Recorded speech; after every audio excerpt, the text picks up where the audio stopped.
Алдагы дәресләрдә без сезнең белән әйттек, кошның ике канаты бар дидек. Һәм мөселман кешесе ул бер яктан үзенең Раббысы белән мөнәсәбәтен төзергә тиеш. Булсын ул иман, гыйбадат һәм башка юллар аша, һәм икенче канат Аллаһның мәхлуклары белән. Беренчесе инде выстроить отношения с Создателем, икенчесе с Его созданием. Әгәр дә без Аллаһның мәхлукларына керсәк, әлбәттә, безнең инде инең турында, шулай бит, әхлакның урта бер җирендә торырга тиеш безне тудырган, үстергән әти-әниләребез. Һәм иң беренче Аллаһның мәхлуклары белән мөнәсәбәтне төзәткәндә кеше үзенең әти-әнисе белән арасын төзәтергә тиеш дидек. Һәм Аллаһ Тәгалә берничә аятта үзенең хакы белән бергә Аллаһ Тәгалә куйды әти-әни хакын дидек. Ул аятларны без сезнең белән укыдык, шулай бит? Исра сүрәсе, Әл-Анғам, Ниса, Луқман сүрәләре, шулай бит? Без хадисны өйрәндекме? Аллаһ Тәгалә иң яраткан эш кайсы эш дип? Ул хадискә кермәдек, шул аятлар белән туктадыкмы? Димәк, шул аятлар, без сезнең белән 4 кенә аят китердек, ләкин андый мәгънәдә башка аятлар да бар. Аллаһ Тәгалә үз хакын әйтте, әти-әни хакын әйтте. Үз хакын әйтте, әти-әни хакын әйтте. Миңа рәхмәтле булыгыз, һәм әти-әниеңә ди. Миңа рәхмәтле бул, әти-әниеңә, миңа кайтачаксың ди. Киттек алга таба. Абдулла ибн Масгуд, сөйкле пәйгамбәребезнең бу инде иң гыйлемле сахабаларының берсе, риваят кыла нәрсәде, бер вакыт мин сөйкле пәйгамбәребезгә килеп сорау бирдем ди. Эй Аллаһның илчесе, Аллаһы Тәгалә иң яраткан гамәл кайсысы дип ди. Менә сахабалар алар белделәр. Хәерле гамәлләр күп. Ләкин кешенең гомере бик кыска, һәм ул шушы хәерле гамәлләр арасыннан да иң хәерлеләрен сайласа, аңа Аллаһның рәхмәте дә тизрәк ирешә, һәм савапны да ул күбрәк җыя. Шулай бит? Чөнки изге гамәлләр алар бик күп. Әмма изге гамәлләр арасында да иң изгеләре бар. Шуңа күрә сахабаларның беләсе килде. Шушы изгелекләр арасында да кайсысы микән иң изгесе, шунысыннан башларга. Бу инде хәтта русча әйткәндә, как правильно выстроить приоритет. Өстенлек бирергә кайсы гамәлгә. Чөнки тормышта еш кына синең мөмкинлегең, вакытың шикле булырга мөмкин, ә синең каршыңда изгелекләр күп төрле булырга мөмкин. Шуңа күрә, әгәр дә мөселман шушы гыйлемне белә икән, бу гамәлләр 10 изгелек арасыннан кайсысы беренче урында, кайсысы икенче урында, әлбәттә аңа шуларын алып, нәрсә, күбрәк савап җыярга, күбрәк гынахлардан котылырга ансатрак була. Шуңа күрә сахабалар килеп кайвакыт сөйкле пәйгамбәребезгә шундый сораулар бирә иде. Абдулла ибн Масгуд сорады: "Айюл амали ахаббу илаллах?" Кайсы гамәлне Аллаһ Тәгалә калган гамәлләрдән күбрәк сөя диде. Һәм Пәйгамбәр саллаллаһу алейһи ва саллям ас-салату аля вактиха диде. Иң беренче итеп вакытында укылган намаз диде. Вакытында укылган намаз дигәч, монда сүз бара фарыз турында. Шулай бит инде. Чөнки Аллаһ Тәгалә безгә 5 намазны гына түгел, һәр намазны үз вакытында. Иннас-салата канат алал муъминина китабан мавқута ди. Аллаһ Тәгалә Коръән-и Кәримдә нәрсә диде? Дөрестлектә намаз вакыты билгеләнгән фарыз булды ди. Намазның бар кергән вакыты, чыккан вакыты. Һәм ул намаз, аның кыйммәте, аның кадере, аның савабы кабул булуы бәйле шул вакытта укылу белән. Мәсәлән, намаз вакыты чыккач, белә торып чыгарганнан соң, аннан соң аны күпме генә укысаң да, ул инде вакытында укылган намаз булмый. Шуңа күрә Пәйгамбәр саллаллаһу алейһи ва саллям нәрсә диде? Иң беренче Аллаһ Тәгалә иң яраткан гамәл вакытында укылган намаз диде. Димәк, әгәр дә намаз вакыты кергән икән, мөселман кешесе белергә тиеш. Минем өчен хәзер намаз, шушы намазны башкарудан да хәерлерәк гамәл булырга мөмкин түгел. Чөнки башка эшләр дә булырга мөмкин. Мәсәлән, ниндидер син кемгәдер анда садака бирергә теләдең, кемнеңдер хәлен белергә теләдең, Коръан укырга теләгән идең, ләкин кайсы гына гамәлләрне алсаң да, син белергә тиеш. Намаз вакыты кергән икән, моннан да яхшысы юк. Шуңа күрә Пәйгамбәр саллаллаһу алейһи ва сәллям иң беренче нәрсә диде, вакытында укылган намаз диде. Баса аңлашылды. Ләкин сахаба яңадан сорау бирде. Аннарысын кайсысы? Тормыш намаз белән генә барамы?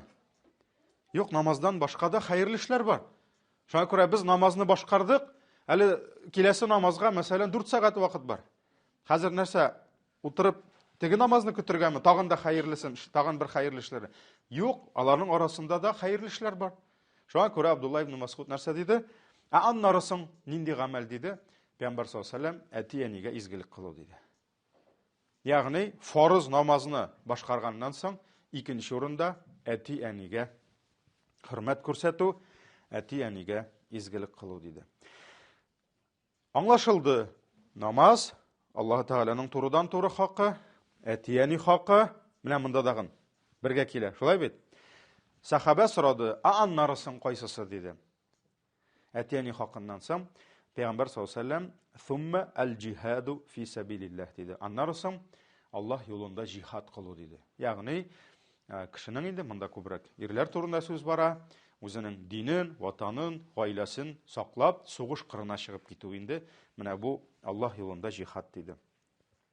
Һәм Абдулла ибн Мас'уд әйтә, сөйкле пәйгамбәребез менә миңа шушы әйберләрне сөйләде ди. Мин сорауымны өстәп тагын биргән булсам, ул да миңа өстәп җавап бирер иде ди. Ягъни тагын аннарысын нинди гамәл дип әйткән булсам, Пәйгамбәр саллаллаһу алейһи ва сәллям әле алга таба да әйтер иде ди. Бу хадис Имам Бухари һәм Муслим җыентыкларында килә. Менә шуңа күрә моннан инде бу хадистән без аңладык сахабаларның хирыслыгы, гыйлемгә хирыслык.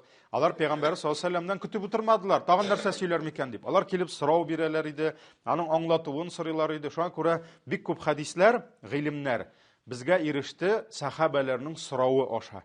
Шулай бит? Хәтта бер вакыт шул кадәр күп сорау бирә башладылар сахабалар.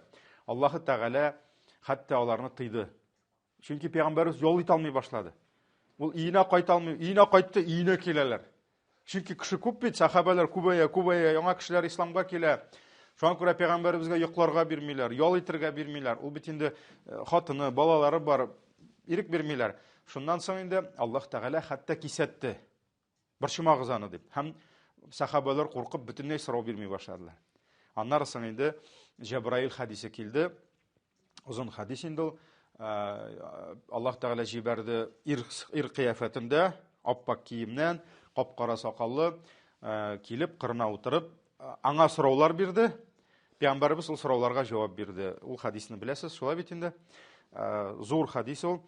Һәм менә бу күрсәтте нәрсә? Сорау бирә, җавап бирә, әтегеләр бөтенесе тыңлый. Кызым, син әйтәм, киленем, син дә ишет дигән кебек. Менә шуңа күрә сахабалар күп сорау бирәләр иде. Алар хәтта Абдулла ибн Габбас микән? Менә иң яшь сахабаларның берсе бит, ул иң зур галимнәрнең берсе булды. Абдулла ибн Мас'уд, Абдулла ибн Габбаслар инде. Хәтта аңа сорагач, ничек син шундый гыйлемгә ирештең дигәч, ул әйтте, ике кеше гыйлемгә ирешмәс диде. Абдулла ибн Габбас бугай, мин ялгышуым бар. Нәрсә диде? Беренчесе тәкәббер кеше диде.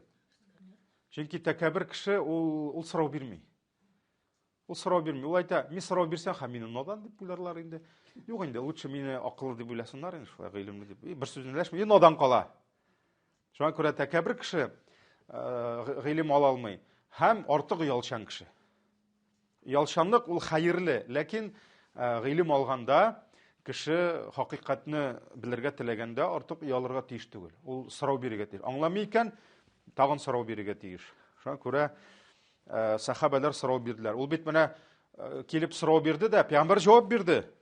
Булды намаз диде, китмәде бит. Аннарысын нинди гамәл диде. Тагын әйтте, китмәде бит. Аннарысын тагын. Зато без күпме гыйлем алдык шуннан. Алар бит, ул бит Аллаһның хикмәте иде. 1000 ел үтті, біз ул хадистерні хаман оқимыз. Бұл біріншісі. Екіншісі енді аңладық, приоритет. Müslüman кішісі, әгер де ул пейғамбарыбызның сүннетін, динні үйрене екен, ул біле, ең бірінші ғамәл қойсы ғамәл хайырлырак. Хатта ул ғамәлләр, менә бу приоритетлар, алар кай вакыт алышынып тора. Мәсәлән, вакыт белән бәйле, тормыштагы хәлең белән бәйле. Ул әйберләр үзгәреп торган мөмкин. Мәсәлән, 7нче урындагы изгелек кайчандыр 1нче урында булырга мөмкин. Менә асылда бит инде без беләбез, мәсәлән, иң киң таралган гыйбадәтләр, мәсәлән, намаз, Коръан уку, дуа кылу, зикр, тәсбих, шулай бит. Әгәр дә без аларны гомуми үлчәүгә куйсак, общий үлчәүгә, мәсәлән, алар арасында кайсы иң хәерле? Намаз укумы, зикр әйтүме, дуа кылумы, Коръан укумы? Намаз уку. Шулай бит инде, намаз уку. Аннарысын әйтик, килә Коръан уку, мәсәлән, Аллаһның китабы. Аннарысын килә зикр, аннан дуа. Беренче урында намаз, менә шулай төшә. Ләкин кай вакыт алар үзгәре урыннарын алышырга мөмкин. Кашан, мәсәлән, намаз укуга карый зикр әйтү хәерлерәк? Кашан? Башыгызны эшләтегез, башыгызны шакылтатыгыз. Намаз уку мәкрух вакытлар бармы?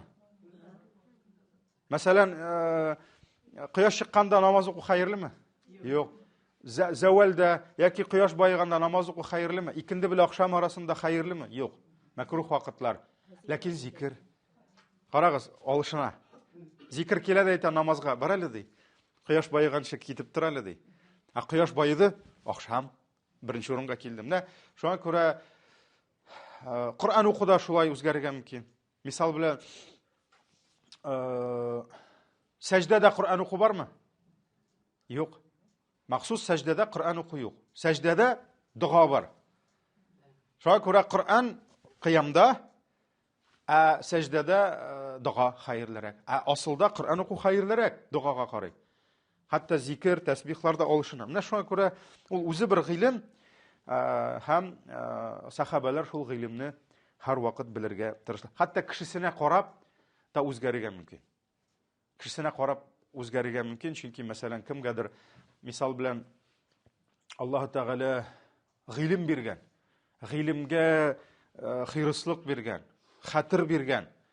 Шуңа күрә аның гыйлем алуы, шушы китаплар укуы, аннарысын шул гыйлемне кешемгәдер җиткерү аңа саваплырак. Чөнки Аллаһ аңа үзенекен ачкан. Кемдер аны утыртасың, ятлатасың. Юк инде хаман, юк инде кичкә шунда бер Аятул Курсине ятлый инде. Безнең бер 96нчы елны укыганда ул вакытта ниләр юк, китаплар җитеп бетми инде. Мин практика үтеп берим, авылда Аятул Курсине ятлаттым. Доскага язам да, апалар язалар. Мин бер отрывок төшеп калган минем Аятул Курсинең. Ну, апалар сөйінделер, бұл қысқасы екен деп Аятул Курсиның dey. Екінші дәріске ятлап келділер, мен бұлардан сұрайым, что-то жетмей бейт Аятул Курси. Айтам, тоқтағыз әлі, сіз бізге шуны ятлатты. Сың айтам, ник түзетмедіңіз сың Аятул Курси білгенер. Біз шатландық та, аныңды қысқа варианты да бар екен деп dey. Шының кебек, ол бетінде кімгәдір, мәсәлән, гыйлем ол жеңіл кірі. Кімгәдір ауыр кірі. Ләкин ол кімгәдір деген сөз, ол үмітсіз деген сөз түгел. Бәлки ул кайдыр чыккач, ул беренче урындадыр. Бәлки ул мал иясидер, бәлки ул акча эшли беләдер. Ул закат бирәдер, садака бирәдер, кемдер оештыра беләдер. Менә шуңа күрә һәр кемнең Аллаһ Тәгалә тормышында биргән үзенең, менә үзенекен биргән. Это майо дип әйтәләр бит инде. Мәсәлән, менә Абдулла ибн Габбаслар, Абдулла ибн Масгудлар, алар галим булдылар.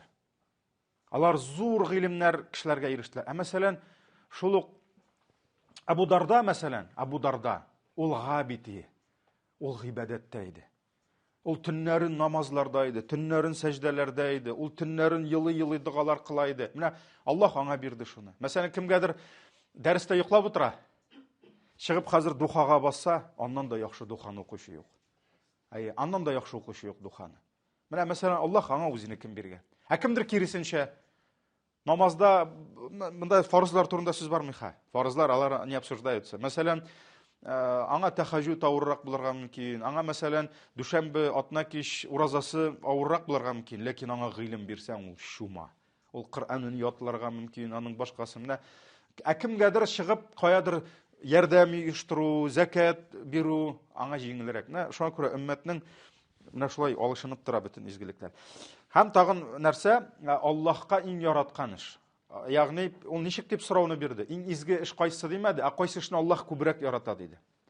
Менә монда инде без Аллаһы Тәгалә яраткан эшләрне күбрәк кылсак, Аллаһның иң яраткан эшләрен, моның нәтиҗәсе нәрсә булачак?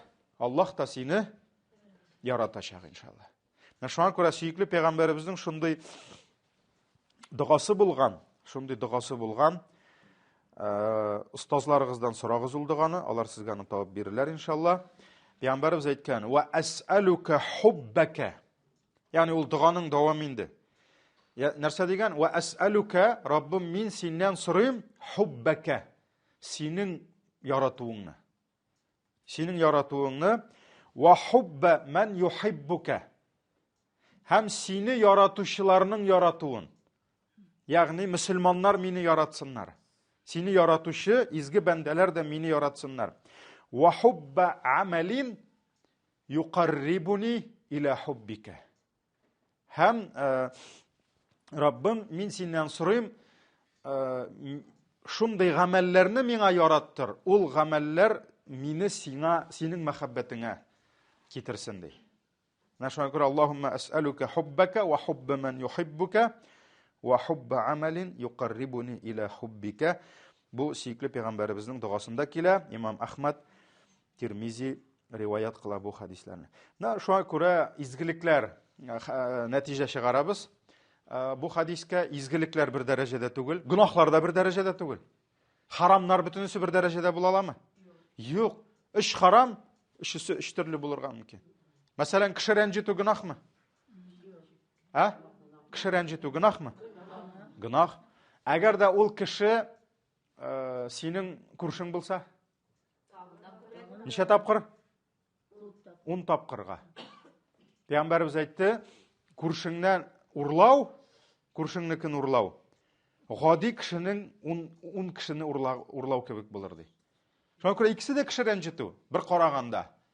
Ләкин карагыз, мизанда, Аллаһның гаделлек үлчәвендә, күршеңне рәнҗетсәң, 10 тапкыр 10 кешене рәнҗеткән гынах аласың. Күршенекен урласаң, 10 кешенекен урлаган. Ул сине рәнҗеткән кеше әтияни булып чыкса, анда тагын да күбрәк. Менә шуңа күрә бер гынах кебек, ләкин карагыз үзгәрә. Шулай бит? Гынахлар да төрле, изгелекләр дә төрле. Кайсылар икән эш гамәл әйтелде, шулай бит инде. Вакытында укылган намаз әтияни һәм җихад. Һәм инде сөйкле пәйгамбәребез өйрәтте Аллаһның яратуын ничек алырга. Менә шушы Аллаһ иң яраткан гамәлләрне кылсак, Аллаһ безне тизрәк яратачак инде. Менә шуңа күрә алар бөтенесе төрле дәрәҗәдә. Киттек алга таба. Абдулла ибн Амр киләсе хадисне безгә икенче бер сахаби тапшыра. Абдулла ибн Амр, Аллаһ разый булсын, аннан да әтисеннән дә. Алар икесе дә сахаба булдылар. Пәйгамбәр саллаллаһу алейһи ва сәллям әйткән: "Ридар Рабби фи ридал валиди ва сахатур Рабби фи сахатил валиди." Пәйгамбәрбез әйткән, Раббының ризалыгы әтиянинең ризалыгы белән булыр, Раббының ачуы әтиянинең ачуы белән килер ди. Довольство Господа с довольством родителей ди. И гнев Господа, Аллаһ Тәгаләнең гнев Аллаһа с гневом родителей ди. Бу хадисне имам Тирмизи безгә үзенең хадислар китабында җиткергән. Моны галимнәребез сахих дәрәҗәдәге хадис диделәр. Менә бу хадис нәрсәне аңлата? Алдагы аятларга кайтабыз. Аллаһ Тәгалә үзенең хакын куйды һәм әтияни хакын куйды. Шулай бит? Шуның кебек, менә монда дагы Аллаһның ризалыгын алыр өчен кемнең ризалыгын алырга кирәк? Әтиянинең ризалыгын алырга кирәк. Димәк, әтиянинең ризалыгын алмыйча гына в обход Аллаһның ризалыгын алып буламы? Юк. Аллаһ Тәгалә безгә нәрсә диде? Пока не решишь проблему с родителями, со мной не решай диде. Шулай килеп чыга бит. Чөнки аның бит әле икенче сериясе бар. Аллаһның ачуы әтиянинең ачуы белән булыр ди. Димәк, әтияниң сиңа ачуланды, Һәм Аллаһ Тәгалә дә булды. Әтиәнинең сиңа карата ачуы туды, Аллаһның да ачуы килде. Һәм Аллаһның ачуын бетерер өчен нишәрә кирәк? Әтиәнинең сиңа булган ачуын бетерергә кирәк. Димәк, Аллаһ белән, менә карагыз, нигә кайттык? Кышка. Кемдер уйларга мөмкин, мин Аллаһ белән генә хәзер арамны төзим дә, булар ярар инде, булар мәхлуклар гына, все нормально. Юк, Аллаһ Тәгалә бәйләде. Шулаймы? Аллаһ бәйләде. Үзенең ризалыгын бәйләде менә шушы мәхлукларның ризалыгы белән. Үзенең ачуын әйтте, бу мәхлукларның ачуы белән диде. Шуңа күрә, мәсәлән, бер кеше каядыр әнисе белән ачуланышты, әнисен рәнҗетте, әтисен рәнҗетте, мәсәлән, әбисен, бабасын да, һәм китте Аллаһ белән проблеманы решать итәргә. Мәсәлән, килде, әстәгъфируллаһ инде Раббим, әстәгъфируллаһ инде. Менә Раббим мине кичер инде, гафу ит инде. Аллаһ Тәгалә кичерәме? Юк, кичерә, Аллаһ кичерә. Аллаһ кичерә. Әгәр дә әти-әни белән барып хәл итсәң, кичермей. Кичермей Аллаһ. Гомумән, сез исегездә калдырыгыз шушындый кагыйдәне. Аллаһ нәрсә диде? Бәндә белән бәндә арасына кермим мин диде. Гомумән, беренче урында әти-әни булса да, мәсәлән, син барып бер кешене рәнҗеттең. Аның хакына кирдең, әйберсен урладың, белмим, теләсә нәрсә әйттең, ул рәнҗиде. Хакына кирдең. Кич белән уйландың да шулай, шулай инде, кара, кызып киткәнмен инде бераз гына. Һәм тәһарәтләреңне алып, тәһаҗүдләргә басып, сәҗдәләргә төшеп, йылый Аллаһтан гафу сорыйсың. Ләкин теге хак әле өстеңдә тора. Бу нәрсә дигән сүз син? Димәк, Аллаһ Тәгалә кичерәме сине хәзер тәһаҗүдтә йылый? Юк, Аллаһ Тәгалә нәрсә ди? Бар аның белән хәл итте. Теге алган әйберсен кайтарды, рәнҗеткән өчен гафу үтен, аның бәхиллеген алды. Бәхил сүзе, бәхил, ул минемчә гарәп сүзе түгел, ул фарсыдан кергән. Хил, халал. Син харамга кирдең? Юк, кичерү түгел. Син харамга кирдең, кем беләндер? Хәзер халалга күч. Бәхил. Ягъни халал белән дигән сүз. Хил. Шуңа күрә халит аның белән. Бәхиллеген ал, аннан соң Аллаһка кайтып сорыйсың. Шуңа күрә кеше белән кеше арасына керми Аллаһ Тәгалә. Менә монда дагым син әгәр дә монда гыйбадәтеңне кыласың, монда уразаларыңны тотасың, фарызларыңны үтисең, әти-әниң белән араңны төзәтәсең килми. Мәсәлән, Аллаһ Тәгалә нәрсә ди? Мин синнән разый булмыйм ди, пока син әти-әниеңнең нәрсә ризалыгын алмыйсың ди. Һәм минем сиңа ачуым дәвам итәчәк ди, пока син әти-әниеңнең сиңа булган ачуын хәл итмисең ди.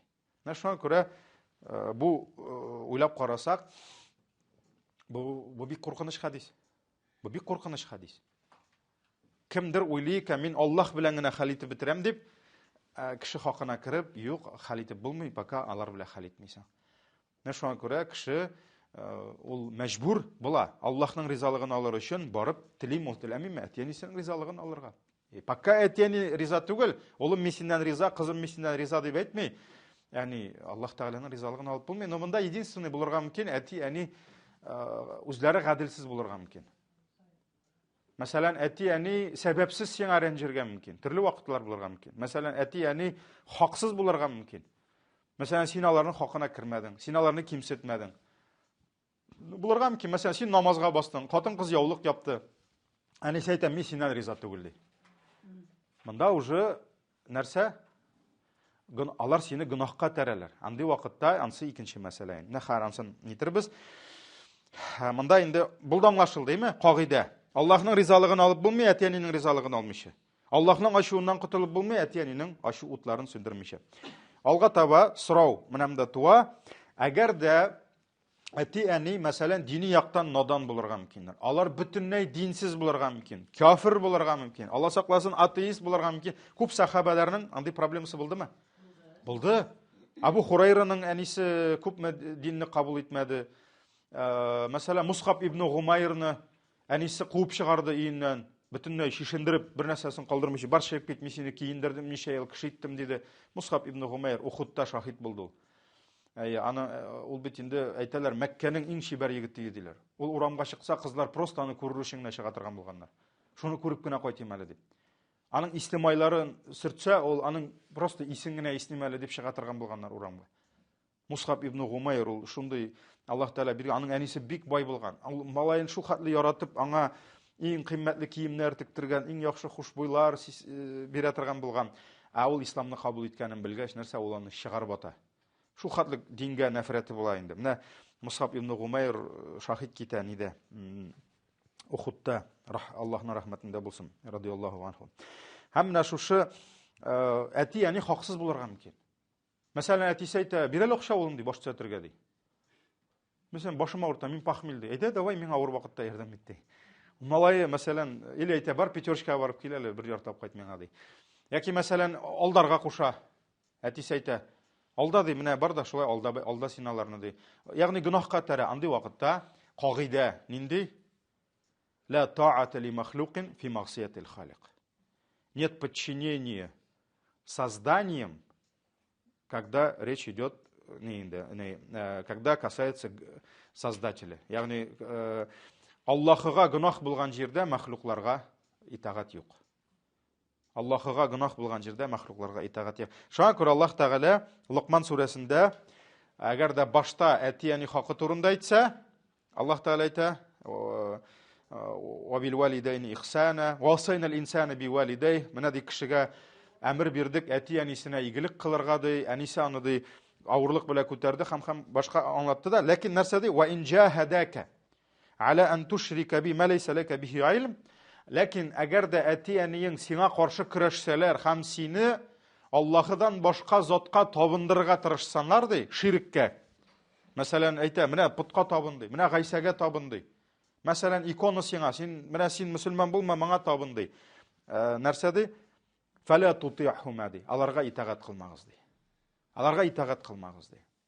Ягъни гөнаһлы эштә әти әнине тыңларга ярамый. Гөнаһлы эштә әби бабайны тыңларга ярамый. Ләкин нәрсә ди? Ва сахибһума фи дунья магруфа ди. Ләкин дөньялыкта алар белән яхшы мөнәсәбәттә бул ди. То есть монда әгәр дә әтисе, мәсәлән, улына гөнаһлы кушты, улы эшләмәде. Һәм әйтте, бүтән мин син миңа әти түгел, мин сиңа бүтән яхшылык кылмыйм, дөрес түгел.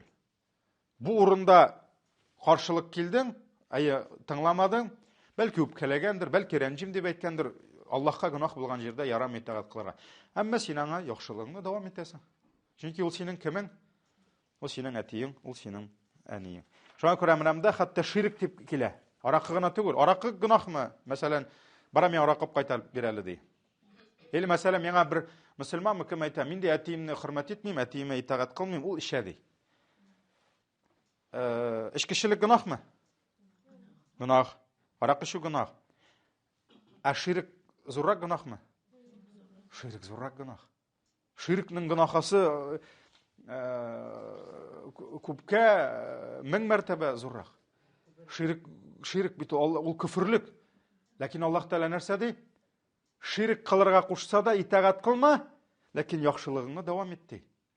Шуңа күрә әгәр дә ул хәмер шәйкән, булды минем бу әтием түгел, мин аңа бармыйм да, йөрмим дә, ярдәм дә итмим. Юк, әгәр дә изгелектә, хәерле эштә ярдәм ит. Әгәр дә аңа ашарына кирәк икән, алып бар ашарына. Әгәр дә аңа урын ятагын яхшыртырга кирәк икән, яхшырт. Иен җыштыртырга кирәк икән, җыштыр. Акчасы җитми икән, хәмергә түгел, башка әйбергә ярдәм ит, әйберләтә китереп бир.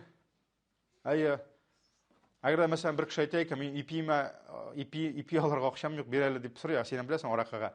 Ипи яп бир, акча бирмә. Шулай бит инде. Менә шуңа күрә изгелегеңне дәвам ит ди, изгелегеңне дәвам ит ди. Менә шуңа күрә әгәр дә әти әни гөнаһлы эшкә этәрә икән, димәк, безгә итагать кылырга ярамый. Ләкин монда да син үзеңнең халәтеңне аңлатып бирә аласың. Шулай бит. Син әйтә аласың, мин әти, мин мөселман. Миңа үземә дә арак эчәргә ярамый. Һәм кешегә дә арак эчендә ярдәм итәргә ярамый. Шуңа күрә мин сиңа итагать кыла алмыйм. Яки мәсәлән, анда әнисе әйтә, бар ди, менә шунда бар да шулай дип әйтә әле ди. Син әйтәсең, бу ялган. Ялган. Син әйтәсең, әни кешене алдарга ярамый. Менә мин сиңа куштым бит, бар эшлә ди. Малай, нәрсә тыңламыйсың мине? Әйтәсең, мин мөселман. Шуңа күрә мин ничек кенә сине яратсам да, әнием, ничек кенә сиңа шөкерле, рәхмәтле булсам да, мин Раббыма каршы бара алмыйм. Ничек бер сахаба белән булды бит? Бер сахаба исламга килгәч, әнисе нәрсә диде? Мен ашамын, ішмеймін өлгенше дейді. Өзімді өзім өлтірем дейді. Ашамын, ішмейші дейді. Һәм ол сахаба нәрсе дейді, әнейім дейді, көп ғұмырың болып, бүтінісін берсең де, мен динімнен кетмеймін дейді. Яғни бұл менің динім дейді. Бұл менің ғибадатым дейді. Мына шуған көрі мында енді Аллахыға гүнах болған іште біз итағат қыла алмайбыз. Шул ир хатынына итағат, хатын иріне итағат қылмай. Мәсәлән, ире мұсылман намаз оқи ғибадатлы хатын қыз, мәсәлән, ире мәсәлән бар кибеткә барып арақап қайтарлы дей, ол итағат қыла алмай. Ол айта, мен мұсылман дей. Өзің тұтмайсың екен динне, кішіні хөрмәт ет. Шуңа күрә явыз эштә кешегә итағат қылу булырга тиеш түгел. Или мәсәлән, атасы бур малайын бурлык кап бара. Әйдә миңа ярдәм итеп торанда. Шухирда басып торасың ди. Улы намазлы мөселман икән әйтә. Юк ди, мин гынахлы эштә сиңа итағат кыласым. Юк ди, һәм син дә эшләмә эшне ди. Киттек алга таба. Сез һәм без яраткан, иң яраткан хәдисләрнең берсе. Бу хәдисне безгә Бахс ибн Хаким үзенең әтисеннән, әтисе бабасыннан риваят кыла. Шушы Бахс ибн Хакимнең бабасы сахаби була, пәйгамбәребезгә килеп сорау бирә. Я Расулаллах, мен абарди. Эй Аллаһның илчесе ди, иң беренче мин кемгә үземнең хөрмәтемне күрсәтим ди. Иң беренче булып мин үземнең хөрмәтемне кемгә күрсәтим ди. Сөйкле пәйгамбәребез кем ди? Әниеңә ди. Әниеңә дип әйтә, уммәкә. Бу хадис төрле риваятта килә, менә монда инде шунысы килгән. Шуннан соң хәзер инде күз алдына китерәбез, сахаба килде, сөйкле пәйгамбәребезгә, я Расулаллах ди, җир өстендә иң беренче хөрмәтем, иң беренче минем рәхмәтем, изгелегем кем аңа лаек ди? Кто достоин ди? Пәйгамбәр саллаллаһу алейһи ва саллям беренче урынга кемне куйды? Әниең диде. Әнине куйды. Менә күз алдына китерәбез, спортта бар бит инде, не пьедестал по счету дип аталам, нәрсә?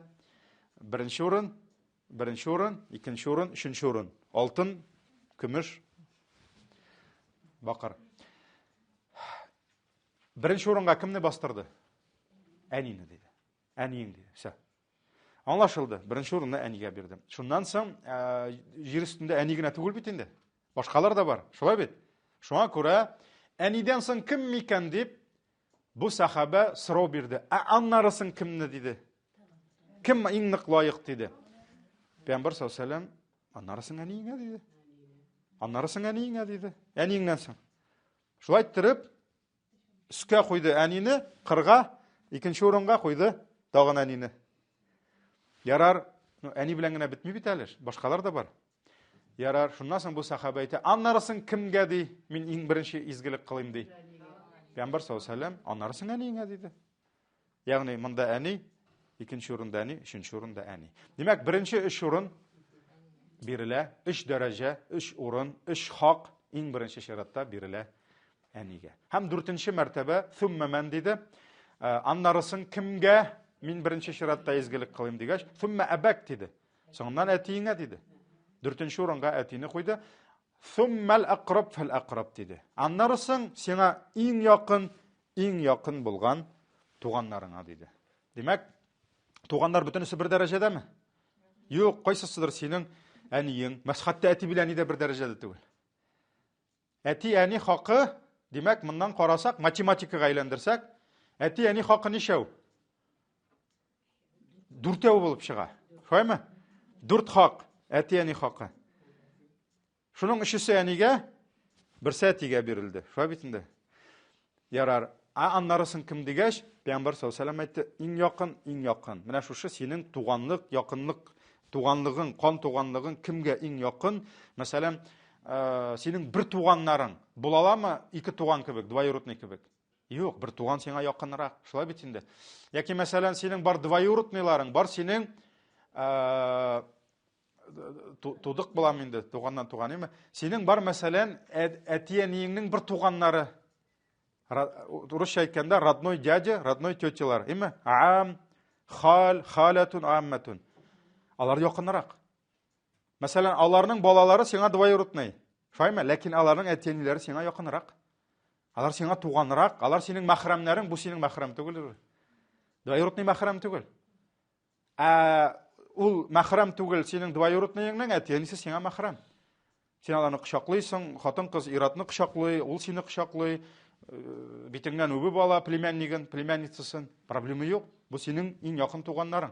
Аннары соң уже китә двоюродныйлар, троюродныйлар, алар уже мәхрәм түгел. Менә шуңа күрә бөтенесе бер дәрәҗәдә түгел. Менә монда дагы туганлыкны шулай Пәйгамбәр саллаллаһу алейһи ва саллям бүлде. Димәк, бу хадистән без нәрсә аңлыйбыз? Монда дагы карагыз. Сахабаларның хирыслыгы. Сахабалар теләделәр белергә. Кемне беренче чиратта? Җир өстендә кешеләр күп. Бүгенге көндә дә җир өстендә 8 миллиард кеше бар. Ләкин ул 8 миллиард кеше бөтен кеше бер тигезме? Аллаһның мәхлуклары бер тигез түгел. Аларның арасында сиңа күпкә якынрак кешеләр бар. Шуңа күрә бу сахаба сорады. Менә шушы җир өстендә яшәгән кешеләр арасыннан иң беренче мин кемгә изгелек кылыйм дигәч, әниеңә диде. Аннарысы кемгә? Әниеңә, аннарысы кемгә? Әниеңә диде. Аллаһның илчесе беренче 3 урынны әнигә изгелек кылу диде һәм аннарысын әтигә бирде. Шулай бит инде, аннарысын иң якын һәм иң якын кешеләргә диде. Менә монда да приоритет дөрес итеп куйларга тиеш. Шулай бит? Мәсәлән, син каядыр кемгәдер яхшылык кылып яшәп, иң беренче яхшылык кылырга тиеш кешеләреңә явызлык кылу сине не спасет. Шулай бит инде? Мәсәлән, син анда бөтенләй синең белән туган булмаган, таныш булмаган бер кешегә син анда яхшылык кылып йөрисең, үзеңнең әниең синнән яхшылык күрми. Үзеңнең әтиең синнән яхшылык күрми, мәсәлән. Ул сине яхшы иттерә алмый. Чөнки син беренче чиратта монда яхшылыгын эшләргә тиеш. Яки мәсәлән, синең ярдәмеңә мохтаҗ берничә кеше бар. Шулар арасында синең әти-әниең. Син буларга ярдәм итәсең, әти-әниеңә юк. Юк, беренче чиратта син булар белән хәл ит. Битер эшеңне, аннары соң буларга барасың. Чөнки баскычлар төрле, шулай бит инде. Һәм менә монда хәтта карагыз кемгәдер ул сәер булып та күренергә мөмкин. Хәтта әти белән әнине дә айырып әйтте. Шулаймы? Әнигә 3 дәрәҗә артык. Умножить на 3. 3 тапкыр дәрәҗә артык бирелде. Мәсәлән, әтигә караганда. Һәм карагыз, менә Коръән аятларын без сезнең белән 4 аятны китердек бит. Менә бу Коръәндә. Хәтта шунда да Аллаһы Тәгалә әти-әниеңә изгелек кыл дигәннән соң аның дәвамы бар. Без дәвамнарын язмадык әле. Чөнки безнең темабыз ул түгел. Шулай бит, безгә күрсәтергә кирәк, Аллаһ бер дәрәҗәгә куйганны гына. Хикмәт нәрсәдә? Аллаһы Тәгалә әти-әниегезгә изгелек кылыгыз дигәннән соң әнинең изгелекләрен язды. Әтинеке юк. Ул аятларда әнинең изгелекләре килә, әтинеке килмәде. Мәсәлән, ничек итеп әти иртә белән эшкә чыгып китә, мәсәлән, гаилә арбасын тарта, эшли, сабыр итә. Ул хадисләрдә бар, башкаларда бар, ләкин бу аятларда юк. Шуңа күрә Аллаһ Тәгалә Коръәни Кәримдә, мәсәлән, кайсын китерик. Мәсәлән, Ахкаф сүрәсе. Ахкаф сүрәсе 15-нче аят. Аллаһ Тәгалә нәрсә ди? Ва вассайнал инсана бивалидейхи ихсана. Менә ди без кешегә әти-әнисенә изгелек кылуны әмер иттек ди. Васият иттек ди. Мы завещали ди. Кешенең өстендә зур бурыч әти-әнисенә изгелек кылу. Алга таба Аллаһы Тәгалә әти-әнинең сиңа булган изгелеген саный. Әнинеке килә. Әнинеке килә. Нәрсә ди? Хамалатху уммуху курха. Әнисе ди, баласын авырлык белән үз карынында күтәрде ди, ташыды ди. Ягъни 8-9 ай буе бала дөньяга килсен өчен нишләргә тиеш ул? Ул үсәргә тиеш. Ул бер кеше хәленә килергә тиеш, бер тамчыдан. Шулай бит инде. Ул кеше хәленә килергә тиеш. Менә монда сүз бара. Период беременности булайын. Хатын-кызның әнинең көмәнендә баласын йөртүе. Шуңа күрә Аллаһ Тәгалә нәрсә ди? Авырлык белән әнисе баласын күтәрде ди. Менә монда инде карагыз, Коръәндә Аллаһы Тәгалә ничә аятта безгә тасвирлый, описывает страдания матери во время ношения своего ребенка булайын. Шулай бит, баланы күтәргәндә нинди авырлыклар аша үтә. Аны бөтен кеше белмәде, мин кайм белмим инде. Мәсәлән, мин бит хатын-кыз бала тапкан кеше түгел. Мәсәлән, бала тапмаган яшь кызлар аны белмиләр. Аңламыйлар. Бер вакыт миңа алып килделәр эш күрүгә, Коръән укып каралы дип, бер Қызны бірінші тапқыр ауырлы, ол қыз айта, менің ақылым кетеді тезден де. Я скоро все рассудок потеряю. Мен шул хатлык ауыр де. Төзе алмаймын де. Мен ол қызға неше 27 яш менде шунда айта, мен де мына яңағына әниемнің дәрежесін аңлай башладым. Яңағына де. Үзім де, мына мен ятам де, мен йоқлай алмаймын, мен ашый алмаймын де, мен шыдай алмаймын де. Аны врачларға алып кеттілер енді аптырағаш. Ну, бардыр, ниндейдір, может, организмында нарушениялардыр енді. Мен ақырдан нәрсе болып біткенін білмеймін, алар келеді кете бетінде. Ләкин мына шул сөзі шады, мен де әниемні хөрмәт ете башладым тағындан қарақтай. Мен аңладым әниемнің хәлін. Мені улда бит мені көтеріп жүргенде шулай интеккенде. Шуңа күрә мұны бүтін кіші аңласын үшін Аллаһы Тәғала Құр'анда нишлей описывает, тасвирлый. Ана дей баласын ауырлық білән көтерді дей. Бұл бірінші этап болды. Шулай ма? Ва вадъатху курха, һәм ауырлық білән дүнияға китерді дей. Баланы бит әле көтердің дә бітті түгел. Шулай бит. Аны әле керек, хәзер нишләргә? Тудырға керек. Баланы табырға керек. Шуңа күрә нәрсә ауырлык белән дөньяга китерде ди. Без беләбез исламда хәтта авырлы вакытта хатын кыз үлсә, бала тапканда хатын кыз үлсә, һәм бала тапканнан соң хатын кыз үлсә, ул кем? Ул шахид. Ират сугышта үлеп шахид була. Ә хатын кызның жихады кая? Хатын кызның жихады менә. Аллаһы үлгәндә түгел, баласын күтәргәндә, тудырганда. Әйе. Шуңа күрә ул шахид. Аллаһ Тәгаланың аңа рәхмәте, бүләге, син минем яңа мәхлугымны дөньяга китергәндә үзеңнең гомереңне биргән өчен мин сиңа җәннәт бирәм ди. Хәтта беләбез сабый бала үлгәч, сабый килеш шунда үлсә, нәрсә эшләй? Көтеп тора җәннәт ишек төбендә. Аңгынахасы юк. Аңа әйтәләр фәрештәләр, бар җәннәткә, юк, мин әниемне көтәм ди. Мин әниемне көтәм ди. Әнисен киндегеннән тотып ди, киндек дип килә. Киндегеннән тотып җәннәткә сүрәп алып кырыр ди. Син минем әнием дип ди. Менә шуңа күрә Аллаһ Тәгалә тасвирлый, анасы баласын авырлык белән күтәрде ди. Авырлык белән дөньяга китерде ди. Ва хамлуху ва фисалуху 30 шахра ди. Һәм аның ди баласын күтәрүе ди, һәм күкрәктән айыруы 30 ай булыр ди. 30 ай. Ну, общий инде 8-9 ай, әле 2 ел нәрсә?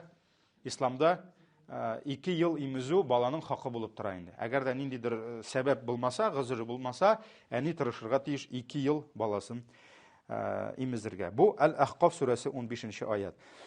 Луқман 14, biz аны китергән идек инде. Ва вассайнал инсана биwalidayhi. Аллаһ Тәгалә әйтә, менә ди кешегә әмер бирдек, әти-әнисенә изгелек кылырга ди. Һәм әти-әнинең изгелеген сөйли. Хамалатху уммуху вахнан ала вахн ва фисалуху фи амайн ди. Менә ди анасы ди баласын авырлык өстенә авырлык кичереп күтәрде ди. Һәм 2 ел күкрәк сөтен имезеп үстерде ди. Луқман сүрәсе 14-нче аят. Менә монда дагын карагыз, Аллаһ Тәгалә безгә тасвирлый атаның түгел. Әти турында беләсез бармы? Әти вообще юк, каялар йөри шунда. Футбол карап. Менә шуңа күрә ананың кичерешләрен Аллаһ Тәгалә Коръәндә, бу аятларда гына түгел, башка аятларда да килә ул. Менә монда хәзер әйдәгез бу аяттан чыгып без берничә дәрес алабыз. Беренчесе менә кешегә син нәрсәдер кушсаң, хәтта балаңа кушасың. Бу методика, әйдәгез кайтабыз. Методика Корана, воспитание.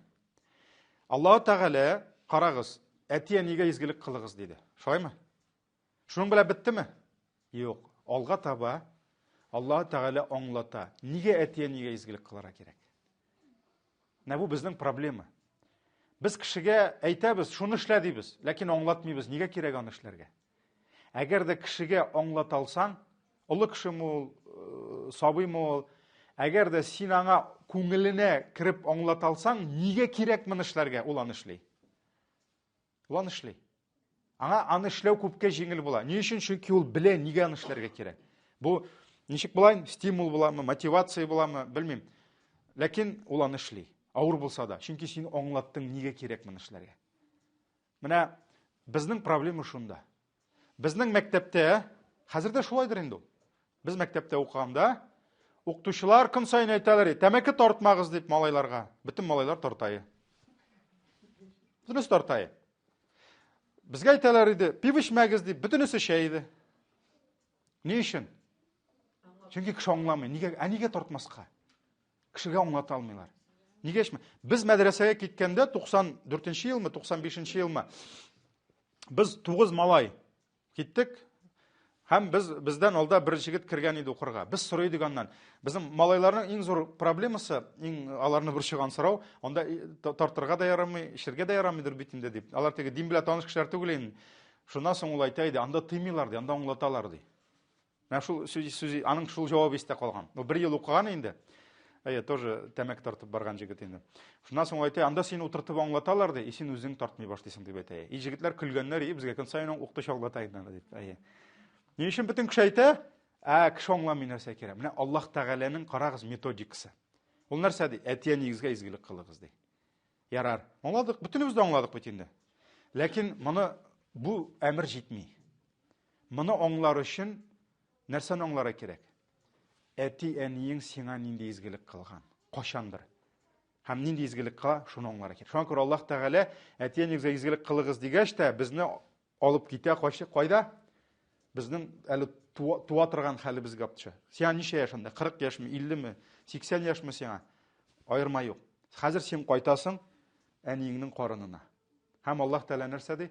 Синең әниең ди, сине авырлык өстенә авырлык кичереп үз карынында күтәрде ди. 8-9 ай буе. Әле бала тумаган, әле баланың исеме дә юк, җисеме дә юк. Шулаймы?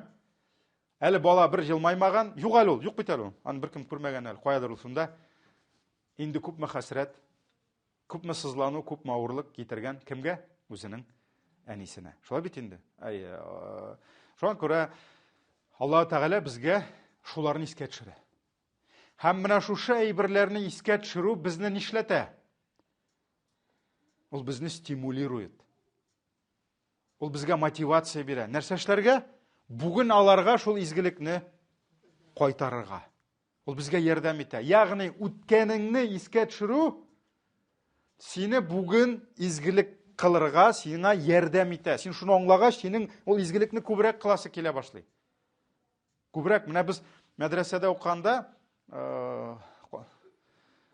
безнең бер шейх бар иде, Асхардан килгән гарәп, шейх Масхуд, Алла рәхмәт яусын аңа. Ул менә шушы аятларны, менә без бит инде анда утырабыз, 17 яшьлек җегетләр. Без инде күптән онытканбыз инде туганыбызны, качандыр. Уже 17 ел үткән, шулай бит инде. Без әле өйләнмәгән, әле без хатынның төннәр буе йоклый алмаганын күрмәгән әле без. Без аны белмибез, без вообще не в теме. Әйме бу мәсьәләдә. Ел менә шулай чыкты, ул вакытта ничә бер 40 ничә яшь булгандыр инде аңа. Аның инде бер 4 баласы бар иде. Ул вакытта ул уже аңлаган инде аны. Шулай бит. Ел менә шушы аятны безгә кулларын менә шушында бүксәсенә куя сөйләде. Шунда без 17 яшьлек, 18 яшьлек җегетләр без шунда күз алдыбызга китердек, ничек без әниебезнең карынында. Менә аңа кадәр безгә моны беркемнең дә аңлатканы булмады. Монда иттереп. Минемчә, ул дәрестә күп кеше үзенең әнисенә булган мөнәсәбәтен үзгәртте. Шуңа күрә Аллаһ бу Аллаһның методикасы. Кешегә моны эшлә дип кенә җитми, аңа аңлатырга кирәк. Аңлатырга кирәк. Менә даже элементарный, мәсәлән, хәзер мин җитәкләп бер кешене алып керәм дә сезнең каршыгызга, мәсәлән, әйме? Әйтәм, менә бу шундый яхшы кеше инде. Давайте хөрмәт итегез. Что вам это дает? Сез, ярар, хәзрәт әйткәч, әйбәт кешедер инде бу. Ләкин мин әйтсәм, менә бу фәлән кеше, менә сез утырган бүтән парталарны ул сезгә сатып алды. Менә бу лампочкаларны бүтәнесен ул куйды. Бу класста җылы иде, ул монда батареялар куйды яңаны. Сезгә җылы булсын өчен. Бу класста исегездәме? Иссе иде. Менә ул сезгә иссе булмасын дип, рәхәтләнеп укысыннар әле дип, менә бу кондиционерны, мәсәлән, 200 меңгә китереп куйды. Сезнең үзгәрәме аңа карата мөнәсәбәтегез? Үзгәрә. Аллаһ белән дә шулай. Галимнәребез әйтә, кешене Аллаһка чакырасың булса, гел Аллаһ турында гына сөйләмә. Аллаһның аңа булган нигъмәтләрен сөйлә ди. Нигә Коръәндә карагыз, Коръәнне ачсагыз, Аллаһы Тәгалә Коръәндә үзенең безгә булган ниғмәтләрен күбрәк сөйли, үзе турында сөйләүгә карый. Аллаһның турыдан-туры үзе турында аятлар әз. Аятул Курси, Кул хуаллаһ, ләм ялид ва ләм юлад. Ләкин башка аятларны ачсаң, Аллаһның ниғмәтләр. Шуңа күрә синең каршыңа әйтегендә диннән ярак булган кешене кертеп утырткач, Аллаһ бар ул, Аллаһ күрә ул, ишеттеңме дип түгел. Аңайтырга кирәк. Карале, менә синең бу күрә торган күзләрең. Аны кем сиңа бирде? Уйлап карале дә. Кем сине юктан бар кылды? Карале, синең аягың, кулың. Кара, күпме кешенең аягы, кулы эшләми. Ягъни бу методика Аллаһны яраттыруда дагын, Аллаһка чакыруда дагын бу иң зур методикаларның берсе булып тора. Моны безгә Коръән өйрәтә. Шуңа күрә Аллаһ Тәгалә нәрсә ди? «Ва ма бикум мин нигъматин фамин Аллаһ». Любое благо, которое у вас есть, фамин Аллаһ, это все от Аллаһа ди. Бу Аллаһтан ди. Менә шуңа күрә Аллаһы Тәгалә безгә әти-әниләребезне зурларга, хөрмәт итәргә этәрә торган, ярдәм итә торган безгә информация бирә. Күз алдыгызга китерегез ди. Сез әле тумаган, әниегез сезне 8-9 ай буе күтәргән. Интегә тудырган. Күпме хатын-кыз элек бигрәк тә медицина булмаган. Шул күпме хатын-кыз үлгән, бала тапканы. Бүген дә үлә әле. Шулай бит. Кешегә гомер бирәм дип үзе китә. Аннарысын бит әле аны оказывается тугач проблема башлана икән. Әни уйлады бит инде. Яшь әни мәсәлән уйлый. Элек яшь әниләр 8-9 айга җиткәндә уфтана башласалар, әбиләр аларны юата торган булганнар шулай. Безнең татар әбиләре.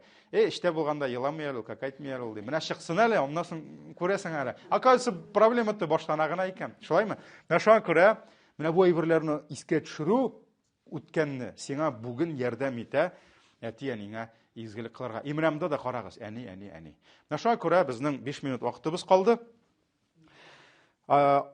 Шушы аятларга biz игътибар итсәк, biz күрәбез. Әнинең менә монда ничә изгелеге килә бу аятларда? Ничә изгелеге? Беренчесе нинди изгелек? Сез былай минем беләндер бит инде, иншалла. Беренчесе нинди изгелеге диде? Анасы баласын авырлык белән күтәрде ди.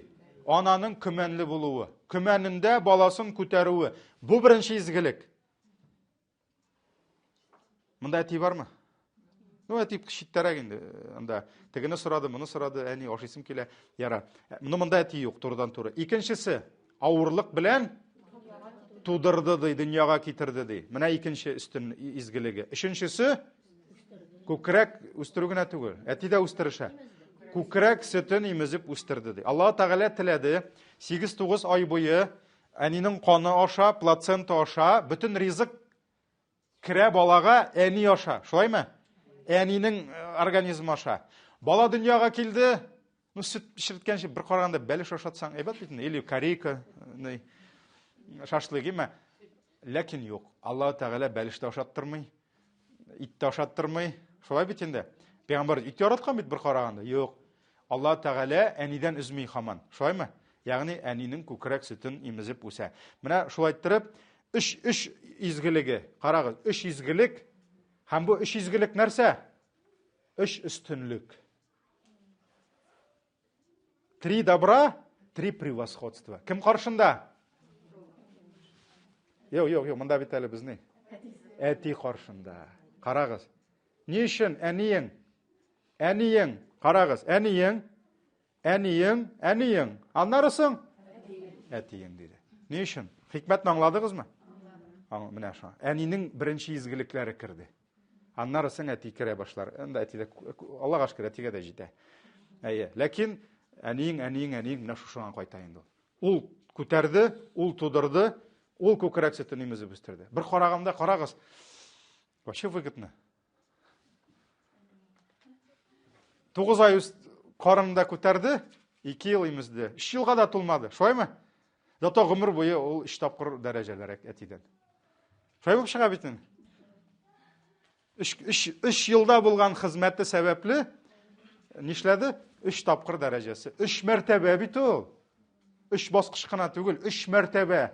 Аның дәрәҗәсе зуррак булды. Менә бу күрсәтә нәрсәне? Моның хикмәтен инде. Моның хикмәтен һәм тагын шуны гына өстәп әйтәм.